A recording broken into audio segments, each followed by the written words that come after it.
And then Fiverr hired us to come there and film the whole thing, you know, of Steven and how he presented. So, and they hired you on Fiverr. Do you remember at this stage how much you were making roughly per month on Fiverr? yeah, I was doing much better. I was doing 50K.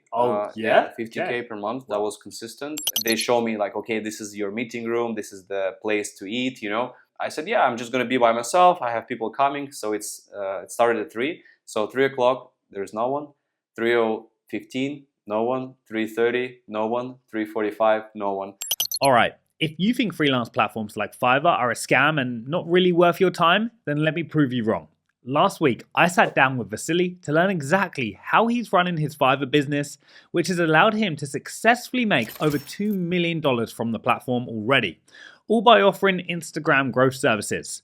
Plus, there are quite a few other golden eggs along the way, which you definitely won't want to miss out on. So, let's get into it. Okay, so let's get straight into this. You recently put out a video saying that you made $305,000, I think it was, in 10 months. Yeah. So how much are you currently making a month on Fiverr? Okay. We're going straight into the numbers. We're straight into the finances. So right now I'm making between, I would say, $25,000 to $30,000. Like in the last, I would say, 3 to 6 months. That's kind of like my sort of rate. Beginning of the year, it was actually 40, 45. So I did drop a bit, but I would say it's both kind of like I'm not as, I would say, as consistent as I was in terms of re-engaging clients. And also because of some things have changed in the service that I've been providing. So it's kind of, I would say, mostly my fault. But currently we're about 25 to 30K per month.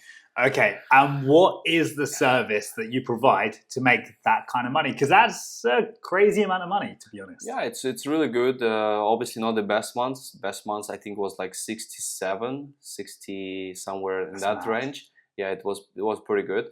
But I mean, right now I'm not too concerned about that because you know, I have also other sides of income that is bringing. But the main services I do on Fiverr is Instagram growth. So we're growing Instagram accounts. Actually, I'm working on your account. You are indeed. Yeah, and you can also it's not going too bad.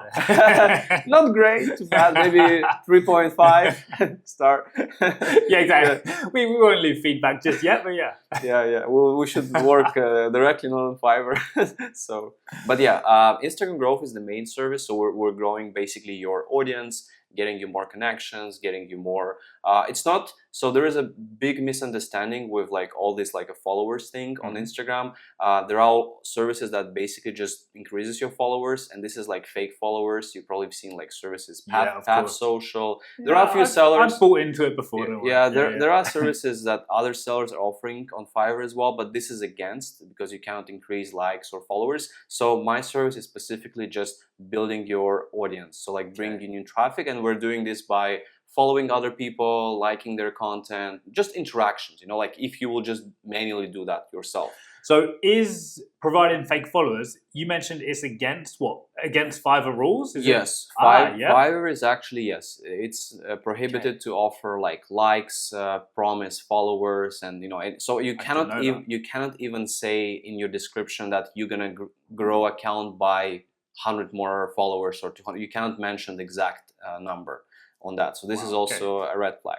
That's the first service we do. And the second service is the content creation and management. So we create static posts for social media, for Instagram, for X, for Facebook, for LinkedIn, for Google My Business. And then basically we schedule the content for week, 2, 3, 4 weeks and throughout the month. Yeah. So that's the two directions we have right now. And that's the main focus. That's the main what brings that revenue. So for example, okay, so you have Instagram growth and let's say content creation. Obviously Instagram growth, I think, is a little bit more of a, say, complex service. But what would you say your percentage is right now between Instagram growth and content creation? What's the percentage revenue for each, would you say? Yeah, so we have on content, we have about 10K, actually between 8 to 10K that brings to the content service. And then the rest is the Instagram growth. Okay. Yeah, so it's mostly Instagram growth, but content we started about 2 years ago. I would say like really seriously. In the past, I used to do that in 2017, 18, but it was, the quality was not as great as now. Now we have much better systems. We have much better just overall the content we create. So and when you're talking about content creation, you're talking about, for example, like kind of generic posts. Yeah, I say generic because like they're kind of like branded posts, yes, for Instagram pages and things like this. Yeah, so like our clients usually, so it's not like personal brands. We don't work with personal accounts. We don't work with accounts that maybe, you know, like if you're creating reels all the time and, you know, it's better you do it. We work with mainly like clinics, health and wellness, you know, like maybe we have like a disability companies that are helping with people with disabilities, like services, you know, they do. So it's like services, clinics, health and wellness. We have property management companies because the main content we do is we create content about their niche, right? So they can be, let's say if it's a clinic, we're going to create content about the clinic, the services they offer, tips about the treatments they do, why it's good for patients, what it gives you, what it gives you for your health. So we create all around the topics, and we use the client content, we use the paid photo stock content, we have also some sort of like the templates that we're creating ourselves that help us, you know, design the posts. So so yeah, these types of posts, they're not necessarily gonna give you crazy growth, but they build you a nice branding. Exactly. I think it's more, I guess, for these kind of businesses, it's more just about having that social media presence. Yeah. Okay. And what tools are you normally using? Because this sounds like something that a lot of people could easily get into, you know? Like I normally put this down to, for example, like thumbnail design or video editing, like content creation of these, let's say, generic, let's say graphics. It's something that a lot of people can do. And the reality that you could earn between $8,000 to $10,000 doing that, you know, is pretty good, to be honest. Yeah, it's definitely a good niche and good service to offer because you can charge good pricing. Like you have good pricing options. You can also offer content creation only. So you just create posts and then send it to them and they just post it by themselves. You can also offer the posting option like scheduling. So it's going to be more expensive. I would say the main thing we use is Canva. So we create all the content in Canva.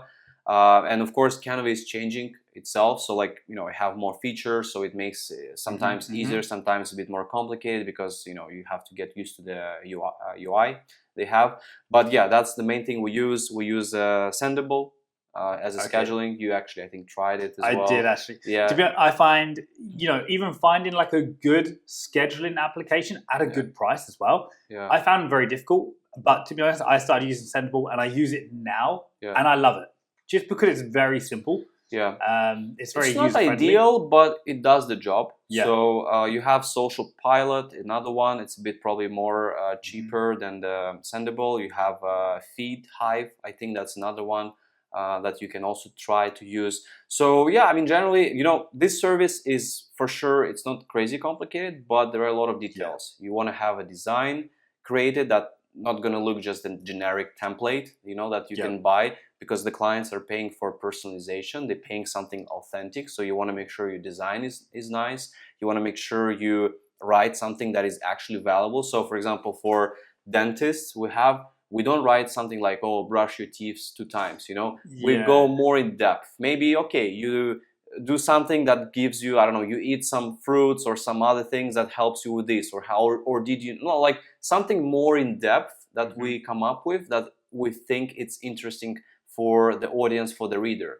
And that's what makes that a bit different than others, because other people are not thinking about this and they're just, you know, stamping those posts, and, you know, and then clients are, you know, buying them, but then, you know, they're choosing someone else. Exactly. They don't turn into repeat clients, let's say. And also, you mentioned that you used to do content creation back in like 2017, but it wasn't on the same level. But I know we had this discussion yesterday because we saw each other yesterday as well. What was it you did? Because going into the whole Instagram growth and content creation, and this is something that I find is really interesting for a lot of people, like, this wasn't your first thing that you did, like freelancing wise, was it? So you mentioned about your wife who started drawing NFTs when that was all a big thing. So what other freelancing things did you try before you got to the whole content side of things? Yeah, so like going back at the early Fiverr days, I tried many things. Like, I tried logo design, editing as well. It wasn't something that I was like passionate about, so it's, I switched. Actually, at one point, Fiverr was also having a service where you can put like flyers, so it used to be a popular service where you can order like putting up the flyers, and someone who lives on campus or something, they will they will just like I don't know, like eventually. Now you don't see this because probably it's not like allowed. But flyers is not really a thing anymore. But back then there were services, and I thought about, okay, I live in the US. I'm about to go to university. I was like, okay, maybe I can just get some clients for that, and then I'll put some flyers. But it's also, they have their restrictions. Every city has their own policies, so it's tricky.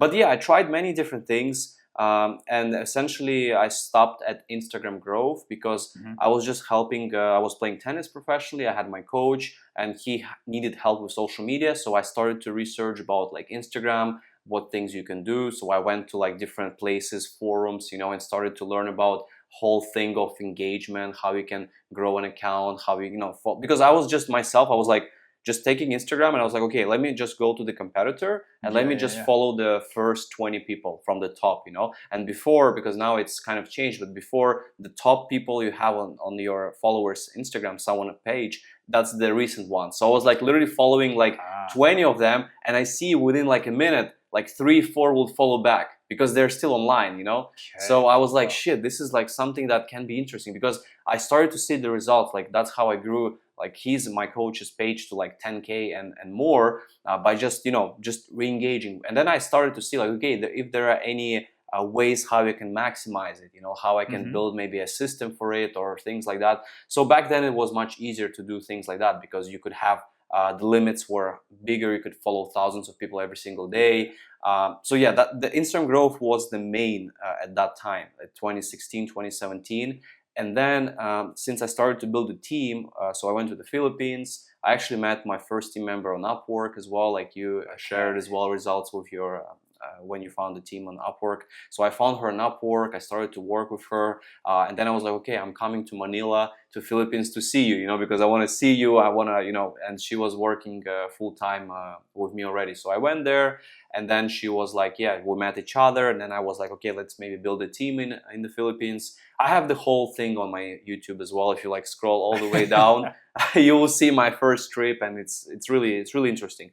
And then we started to offer content as well, because we started to have a team, and we were like, okay, let's offer some other services.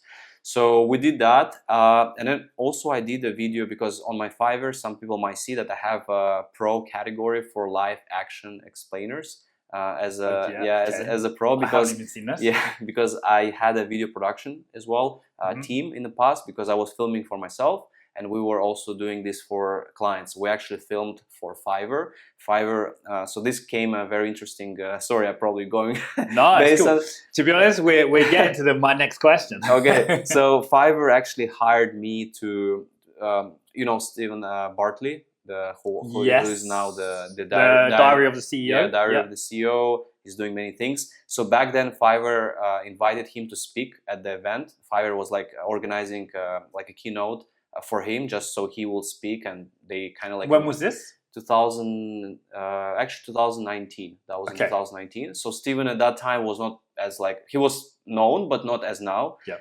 And then Fiverr hired us to come there and film the whole thing, of Steven and how he presented. So. And they hired you on Fiverr?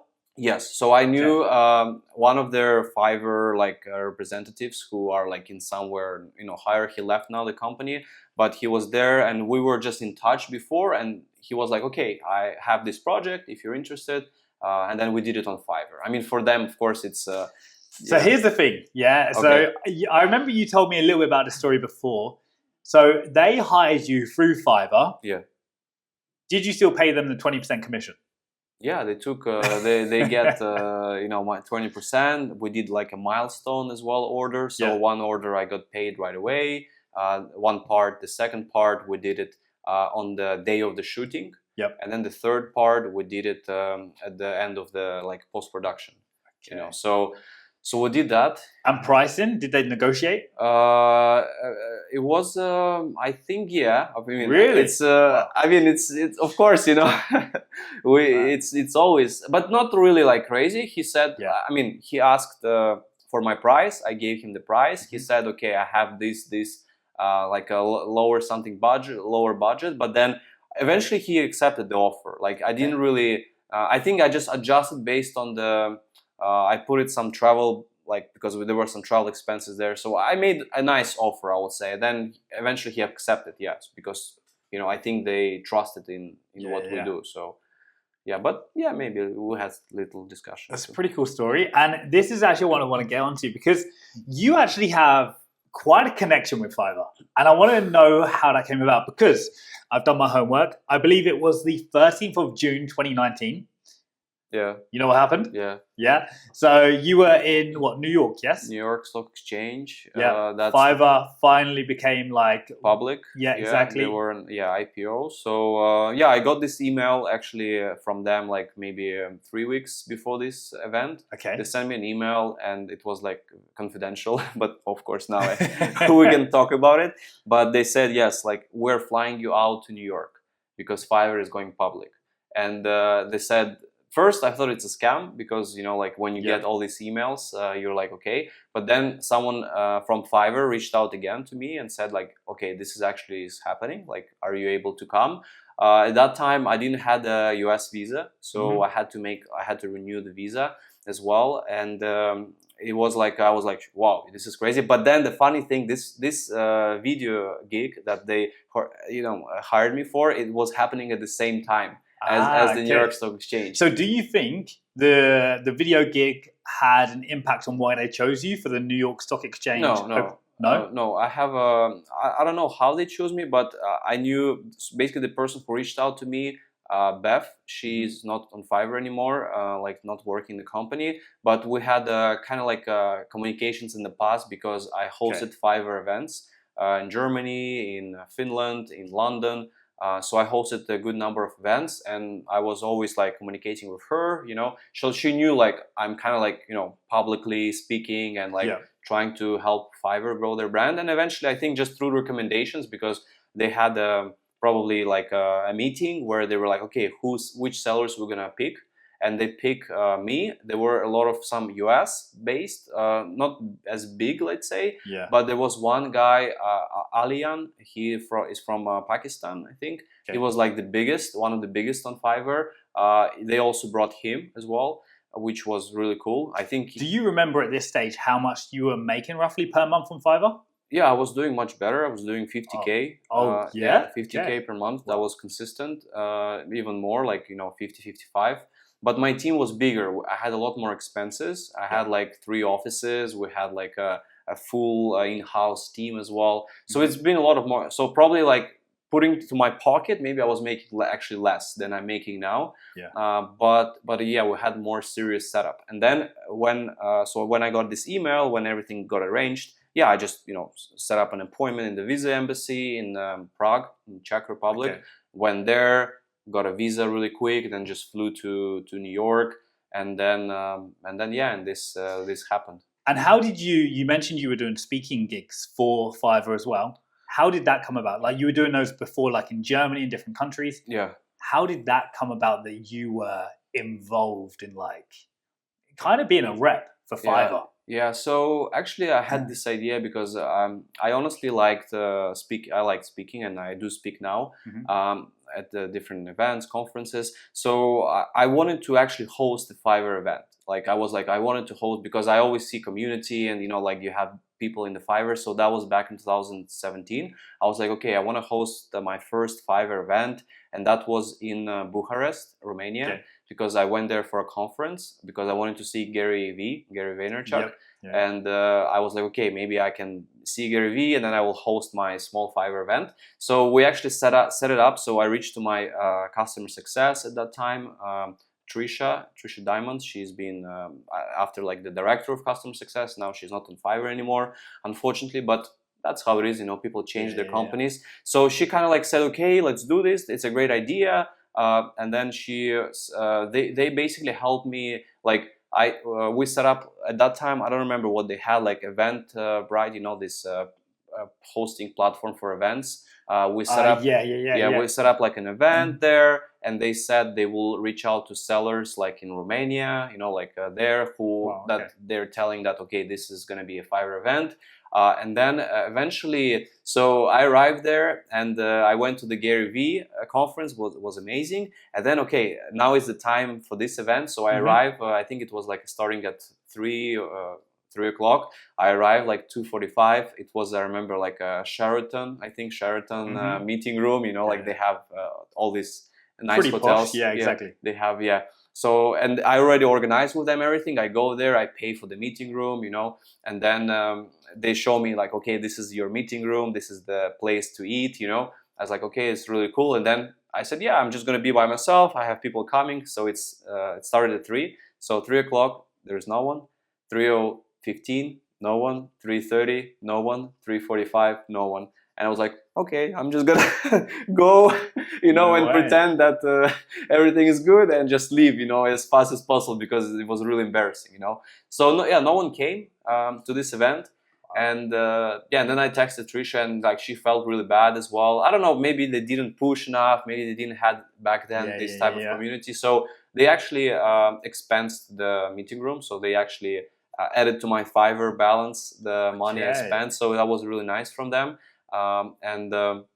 And then basically that was my first experience. And then the next time I did it was maybe a few months after in Helsinki in Finland, and we did prepare a bit better. I tried to push people from my side.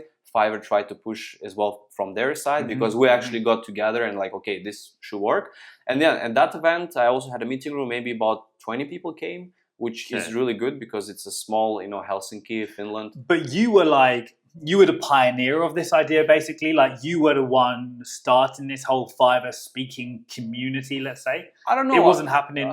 Nobody else. I think it was a little bit, but I was kind of motivated to do it just from my side, in terms of like, okay, you know, I'm happy to contribute. So obviously I didn't get paid for that. Fiverr was helping me with like marketing and also with the venue. Like they were kind of like, you know, paying for the venue. So we did it in Helsinki. It was actually not bad, but I was surprised because I thought the sellers will come, but then the buyers came. So I made a presentation like I thought it's going to be Fiverr sellers. I thought like how to grow, how to help, but then people are coming and they're like all buyers. Like they're actually using Fiverr to buy. And then I had to make a quick pivot because I was shocked, you know. So I started to look, okay, this is how Fiverr works. This is how you find gigs, you know. So, and then I learned that on these events, they have buyers who are coming, not the sellers. So, and then when I did the next events, which were one of the most successful in Germany, we had 3 cities, Frankfurt, Munich, and Berlin. So Fiverr actually partnered with this co-working space, Mindspace, I think, something like that. And I was in contact with them, and we organized. They gave us the community, you know, like a space there. We put the screen, everything. And then they did the marketing as well. I did some marketing from my side. And we had like maybe 30, in Berlin, maybe 30 people came. Like, it was not a lot, but still, you know, engaging community. But all the buyers were coming, you know, people who were actually, there were some sellers maybe who were interested, but. So you became a rep for Fiverr at that stage. A little bit, yeah. And then this stopped before like Corona, you know, like kind of Corona hit. And also 2019, I went from 60K, 65K to 0K on Fiverr. So it was a very stressful period for me. And I had to fire, like, I don't like to say fire, but I had to just basically let go everyone. And I had a lot of expenses, so I got in debt as well. So that was not the exciting period. And then 2020, you have Corona, so all of this just became on pause.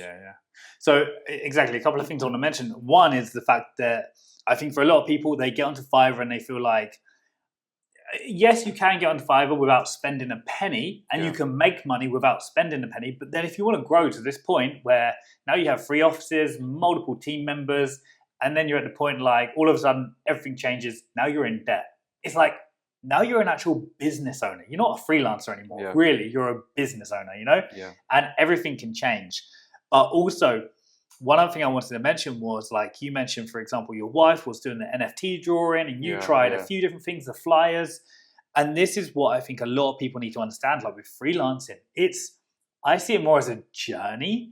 You know, you will try different things.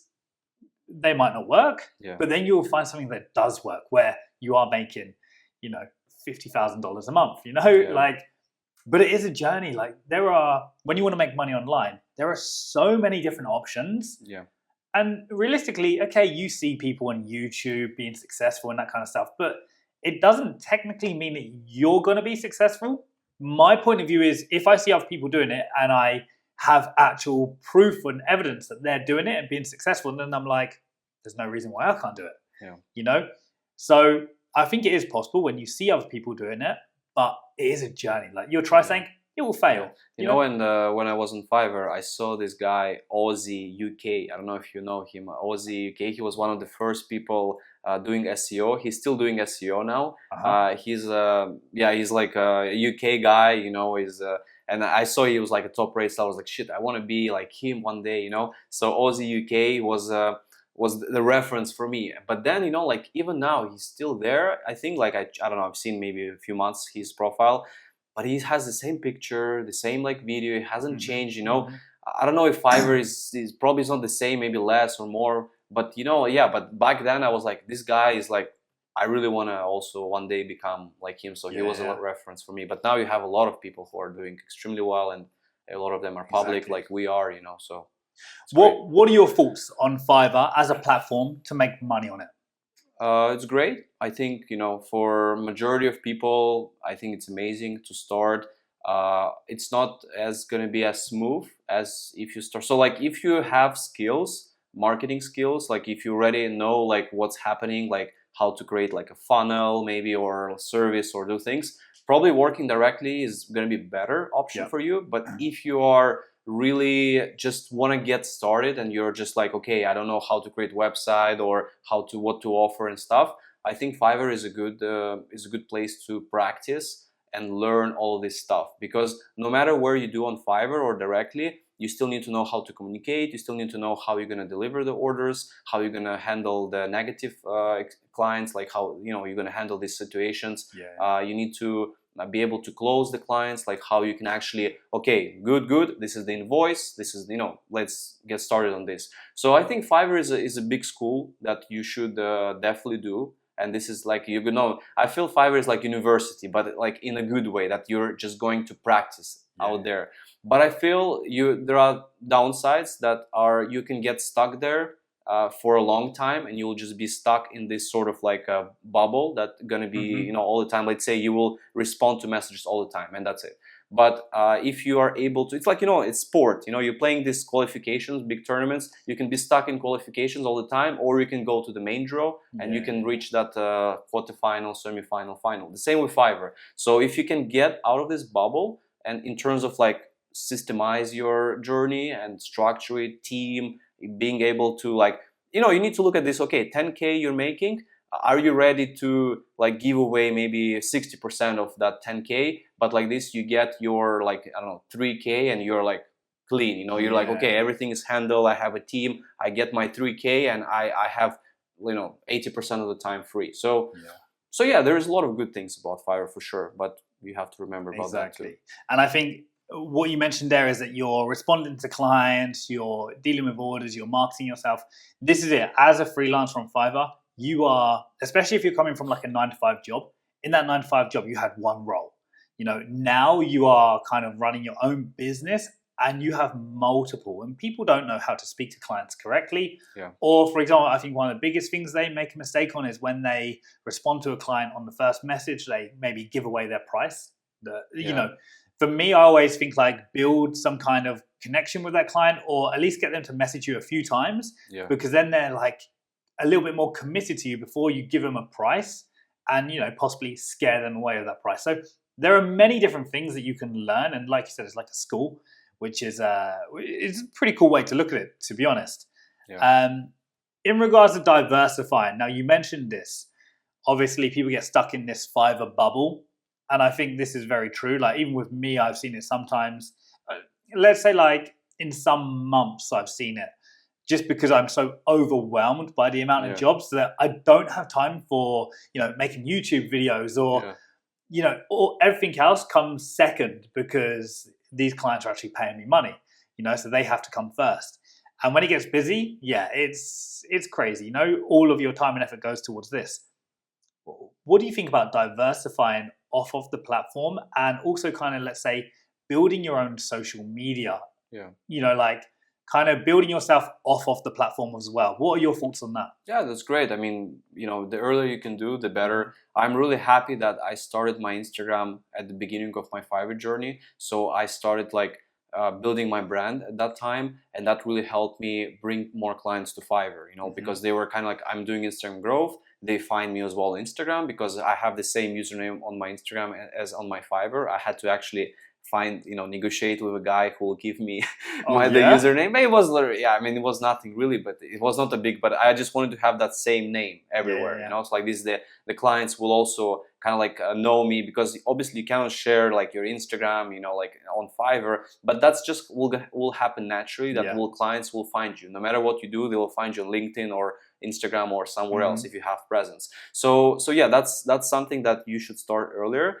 And diversifying for sure, like, but you just have to realize what are you actually going to be doing. Like if you're going to be trying to, like, I don't know, making more orders, you know, like doing the same thing, like talking about the same thing, or are you going to be talking about like your freelancing journey? Because once you start to talk about your freelancing journey, you're not going to attract your clients that on Fiverr. You're going to attract the freelancers or people who want to become freelancers. So you have to realize that there is like a differences there. So for me, Instagram has been always my like a client base where I have like direct clients that I'm working with. So I'm kind of like, I'm also not scared, but I don't want to push the freelancing too much. Careful, because my clients don't want to, they don't care about that. You know, okay, they see I'm making whatever, they're like happy for me, whatever, or maybe not, but I don't want to spam them. So I prefer doing that on YouTube because that's what all my channel, your channel is about. Exactly. And then that's where I started X as well, account, Twitter, just to talk about the freelancing. So like this, I'm kind of like putting that side there. But yeah, it's definitely important, and you should start it as soon as possible, but just understand for which audience you're going to do it. It's totally fine, whatever you're doing, because there is a big market for freelancers. You can sell a course, community, gig audits, consultings. There's a lot of things. Or if you're doing it just for your clients, so you have to attract those clients that you have on. But usually clients don't have a lot of time to watch like yours, and you just have to be super consistent there. So it's a bit tricky, but yeah, I mean, it depends on your goal. Okay. And exactly, you mentioned about like the username, and this is one thing I think a lot of people don't think about, but yeah. Like uniform branding throughout. So username is a big one, because obviously on Fiverr you can't change your username after you like pick it, and it's there for your whole freelancing journey. So yeah, be very careful with like the username you pick, not like just don't be silly. Yeah, exactly. Okay, some juicy questions. Okay. We can do a little bit more quick fire, but yeah, juicy questions. What are your thoughts on the Fiverr success score? Okay, so Fiverr success score I think is great because it keeps accountable a lot of freelancers who are you know, at the beginning, or I mean, it's very stressful as well, but I feel in the end you can make it work, so it's not stressful to you. Like once you figure out, okay, what's actually is bringing because my success score is right now is 10. It didn't drop to 9 since they introduced it. I mean, I'm ready for it. Sometimes I'm thinking like, okay, it's gonna drop for sure.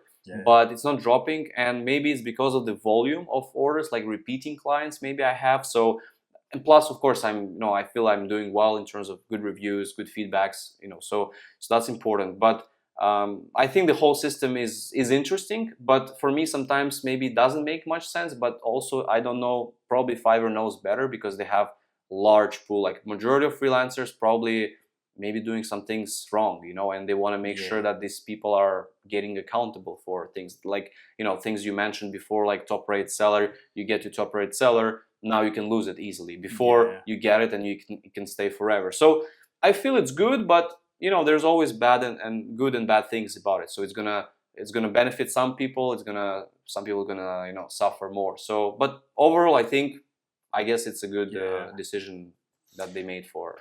What would you say for Fiverr sellers? What would be your advice on how they can generate more orders? What would be like your top tip or even tips for what they should be focusing on to kind of generate more clients and more orders? Yeah, first, I think you should really brand yourself as a professional. The video, of course, you need to speak. Doesn't matter, like I'm not a native speaker. Like you mean like the gig video, yes? or like the gig videos, like they need to go as their face. I remember like as soon as I started my journey on Fiverr, I had already a video. It was shitty. I remember I was like speaking English really bad, but I still put it out there. I mean, I dressed like, I put a shirt, I put like just professional looking, and people really appreciated that. And how did you record that? Was it a camera, mobile phone? I had a phone, just iPhone. Okay, just iPhone. Yeah, exactly, it was iPhone. I put it on like a small tripod, you know.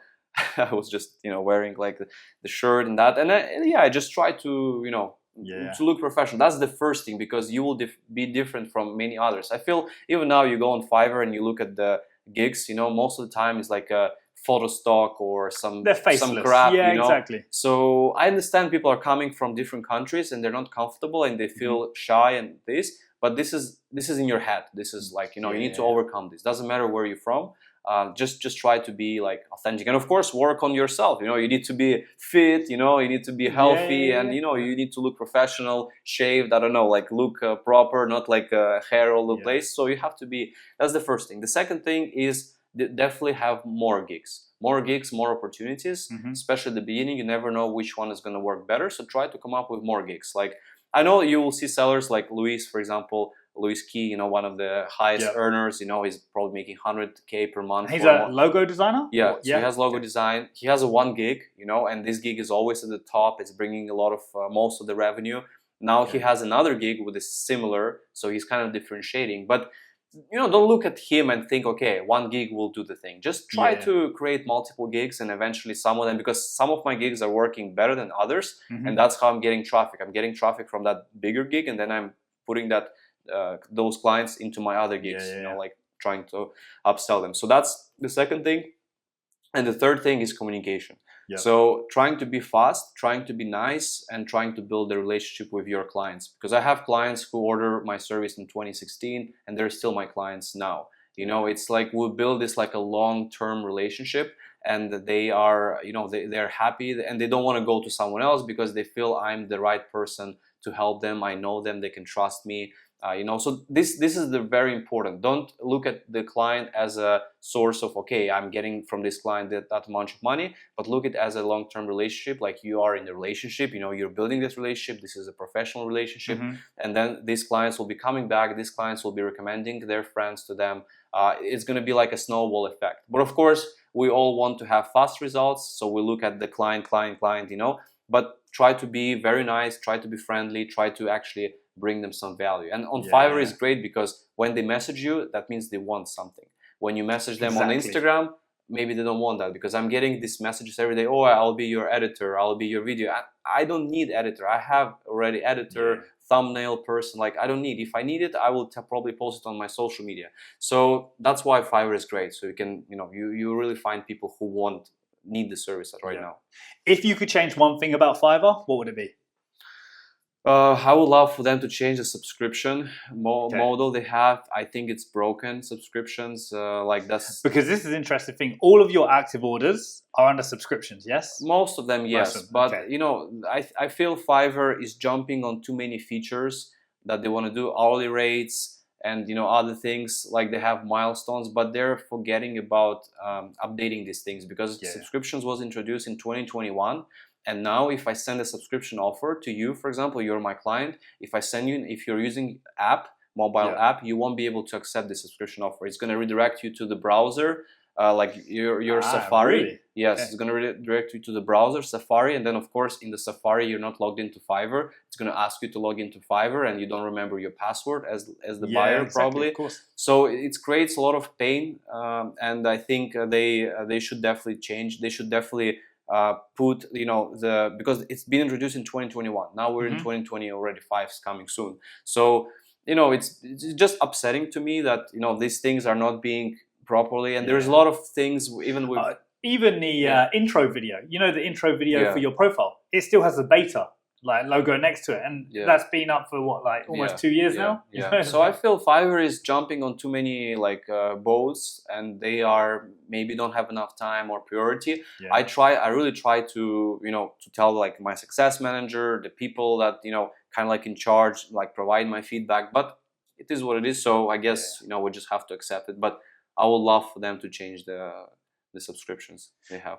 And exactly, because they recently introduced the hourly pay as well, which is kind of similar to Upwork. Yeah. Like, I've never used this. I think I've used a subscription like for one client. Most of mine are just like custom orders. That's it.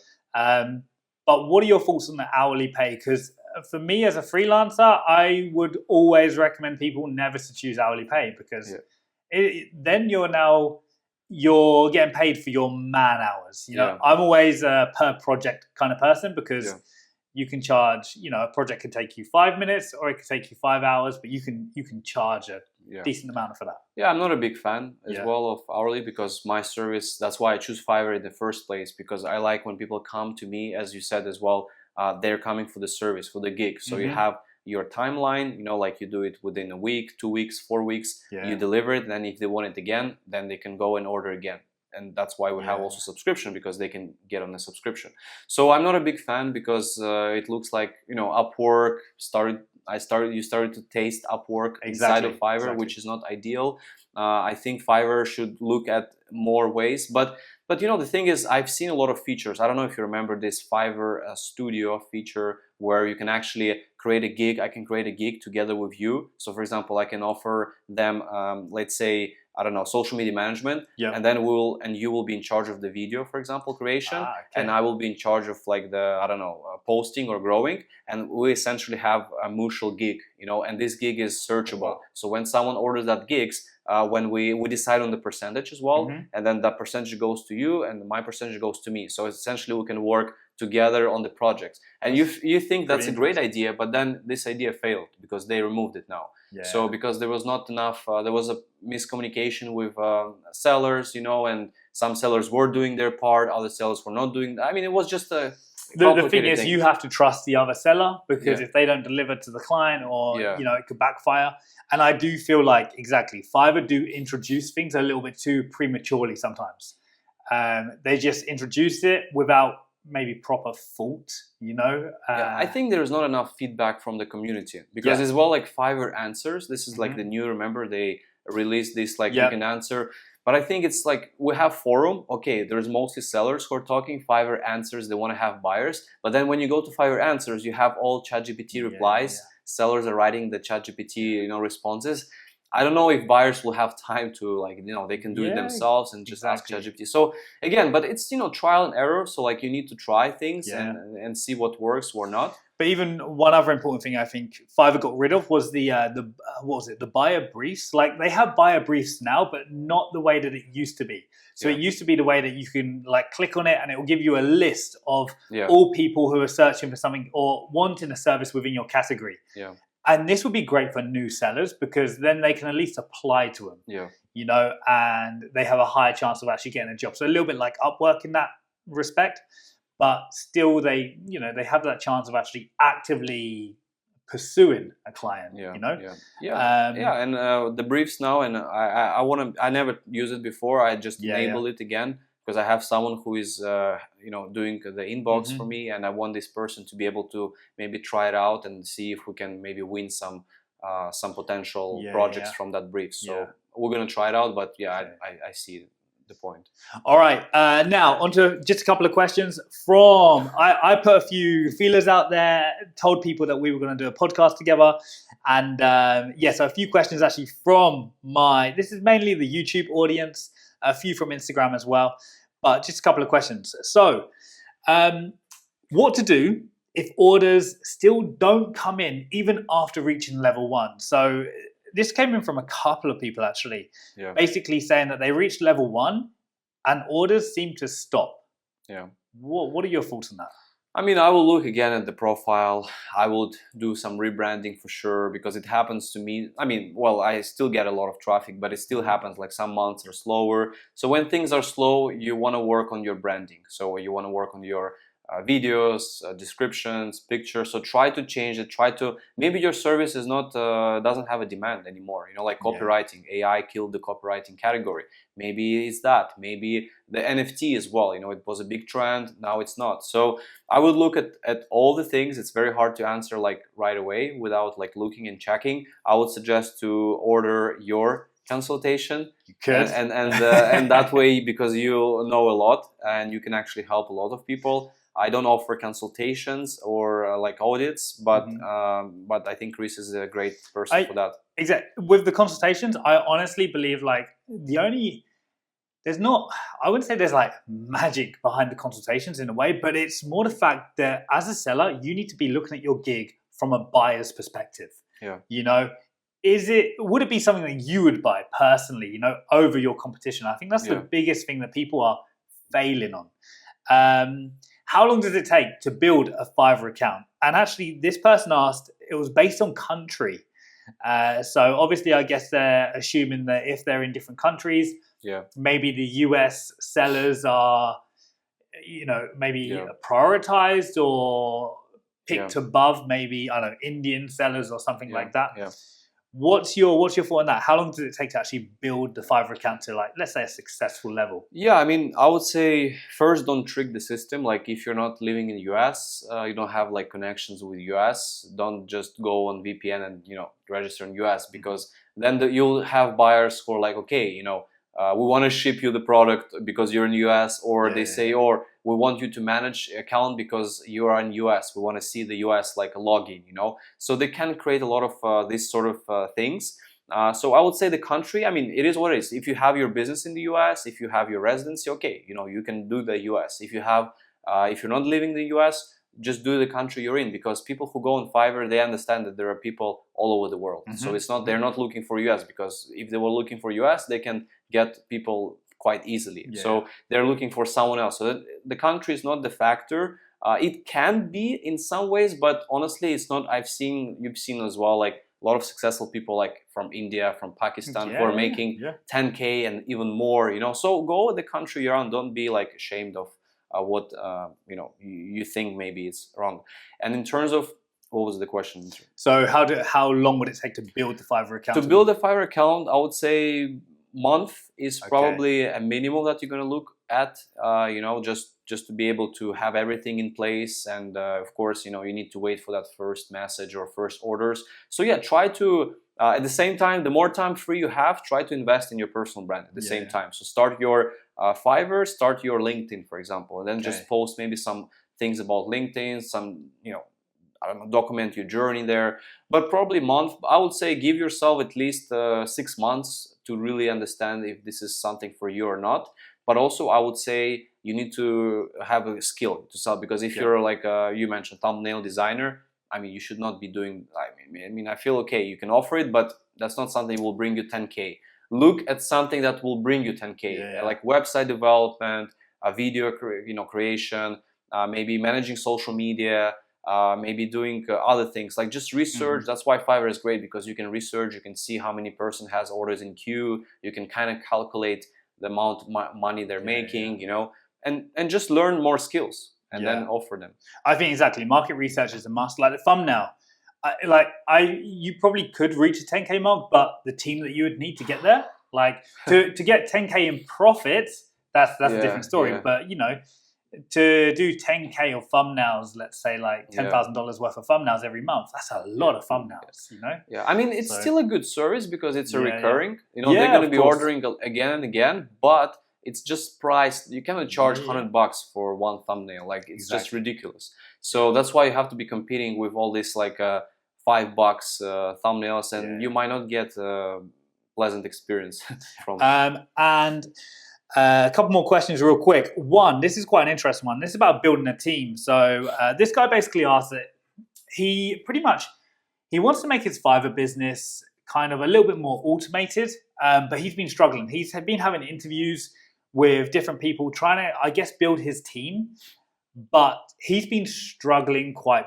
badly. So when it comes to building a team, is there any platforms or any places you would go to find more reliable people? Yeah, first you need to understand that, you know, building that relationship, it takes a lot of time. You cannot just meet someone and like, okay, you'll manage my Fiverr account and that's it. You need to really, that can take years. So that's the first thing. The second thing, you need to really find, like, you need to have some application process. You need to have, it's like a full-time job, you know, it's like HR, you know, you're doing this as a full-time. So I would say probably first, this person have not done enough interviews. If he had done 10, you know, that's nothing.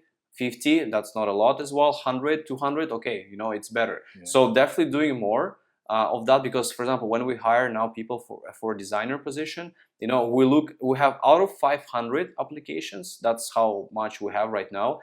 We probably maybe 2 people like can be a good fit, you know. And those 500, like, you know, they see everything like what we need. Then out of those 500, like maybe, I don't know, 100 goes through our trial tasks and everything, and then out of those 100, maybe another percentage goes to the interviews, and then from these interviews they go to the trial week.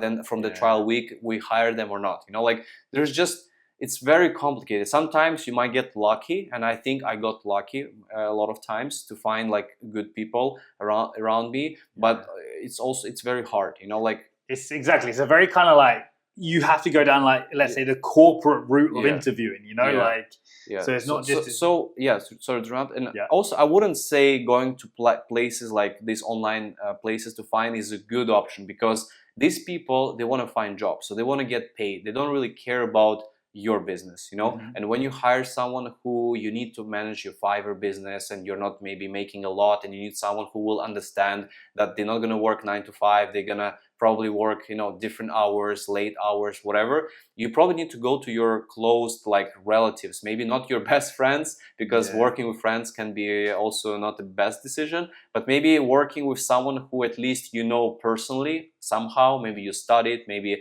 it was your university colleague, friend that maybe studied well, and you know that person is like taking care of the job well. So you need to go around that circle. Maybe your family have some friends.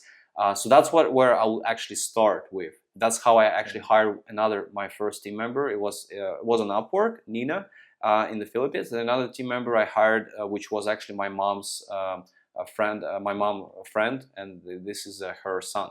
So, and you know, we're working until now as well. So yeah, I mean, that's where I will go. Well, there you go. To be fair, I reckon we're going to call it there. I think you've answered. Is camera recording everything? Exactly. It's still recording. Amazing. It's all good. Great. I think it was great. But also I wanted to do something that you don't know. And I think this is going to be great. So I think we should do like a small giveaway for the audience, and we should offer, if they stayed until now. We haven't discussed the amount just yet, but okay.